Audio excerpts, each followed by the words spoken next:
কত স্বপ্ন, রঙিন স্বপ্ন দেখিয়েছিলেন।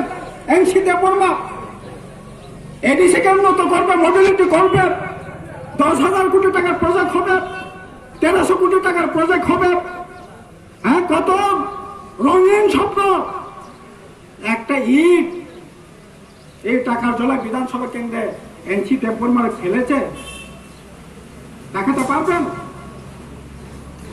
কাজেই এতে শুধু সিপিআইএম এর ক্ষতি হয় নাই, আপনার জনগণ যারা বিজেপি করছেন বা আইপিএফটি করছেন বা যারা অন্য দল করছেন, আপনার গ্রামের মানুষ, খেতে খাওয়া অংশের মানুষ, শ্রমজীবী অংশের মানুষ, আমরা সকলেই আক্রান্ত হয়েছি, ক্ষতিগ্রস্ত হয়েছি।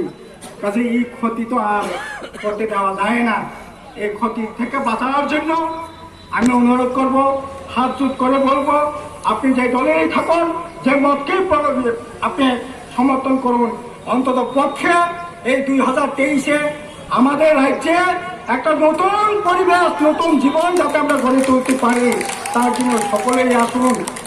আমি কথা দিয়ে বলছি, অনেকের ঘর ভেঙেছে, অনেকের বাড়িতে আগুন পড়েছে, অনেকের অনেক কিছু হয়েছে। আমরা জোর গলায় বলছি, বামফ্রন্ট সরকার আসলে কোনো ধরনের কারো গায়ে আঁচল করবে না, আমরা আঁচল করতে দেব না, বদলা আমরা নেব না। বামফ্রন্টকে আপনারা সরকার পরিবর্তন করেন, এই বদলাটাই নেই। আক্রমণ করে আমরা বদলা দেব না। আপনার গণতান্ত্রিক অধিকারের মধ্যে প্রয়োগ করে আপনি তার বদলাতে নিন। তার যে ঘর ভেঙেছে তার ঘর ভেঙে বদলা নেওয়ার কোনো প্রয়োজন নেই, এটা আমরা বিশ্বাসও করি না, সমর্থনও করি না। কিন্তু আপনাকে বদলা করতেই হবে আপনার প্রয়োজনে, আপনার শান্তির জন্য। যারা ঘর ভেঙেছে তারাও তো কিছু হয়নি, তারাও তো ছেলে বেকার, তারাও তো ভাই বেকার, তারাও তো কাজ পায়নি, তারাও তো যারা ঘর ভেঙেছে সে হয়তো ব্যবসায়ী ঘরের ছেলে হতে পারে, তারাও তো ব্যবসাটা চলছে না, দোকানটা ঠিক মতো চলছে না, এই করে কিভাবে চলবে?